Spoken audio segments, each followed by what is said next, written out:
Newton کے وہ قوانین جو وہ لکھنا بھول گیا۔ منتظر قطاروں کا قانون۔ اگر کسی جگہ ایک سے زیادہ قطاریں ہیں تو ایسی صورت میں آپ ایک قطار چھوڑ کر دوسری میں جا کر کھڑے ہوں تو پہلے والی قطار تیزی سے چلنی شروع ہو جاتی ہے۔ مکینکی قانون۔ کسی مشین کی مرمت کرتے وقت جب آپ کے ہاتھ تیل یا گریس سے بھر جائیں تو آپ کی ناک پر فوراً کھجلی ہونا شروع ہو جاتی ہے۔ ٹیلی فون کا قانون۔ جب کبھی رانگ نمبر ڈائل ہو جائے تو کبھی بھی مصروف نہیں ملتا، آزمائش شرط ہے۔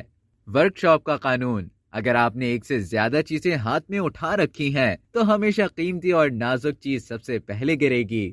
دفتری قانون۔ اگر آپ نے دفتر دیر سے پہنچنے پر اپنے باس کو ٹائر پنکچر ہو جانے کا بہانہ بنا کر مطمئن کر دیا تو اگلے 2-3 دن کے اندر لازمی آپ کا ٹائر پنکچر ہو جاتا ہے۔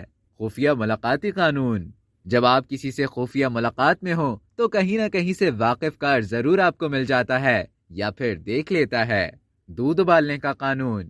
دودھ ابالتے وقت آپ چاہے جتنی دیر جتنی مرضی کھڑے رہیں لیکن دودھ نہیں ابلے گا۔ جیسے ہی 1-8 منٹ کے لیے ادھر ادھر ہوئے نہیں، دودھ ابل کر باہر آ جائے گا اور چولہے کا ستیہ ناش ہو جائے گا۔ تو دیکھا آپ نے، یہ وہ قانون ہے جو نیوٹن لکھنا بھول گیا، لیکن یہ اکثر آپ کے روزمرہ کے معاملات کا حصہ بنتے ہیں۔ اب تک کے لیے اتنا ہی۔ مزید اسی طرح کی دلچسپ معلومات حاصل کرنے کے لیے ڈیلی جنگ کو سبسکرائب کریں اور بیل آئیکن پر کلک کریں تاکہ تازہ ترین ویڈیوز کا نوٹیفیکیشن آپ کو بر وقت موصول ہو۔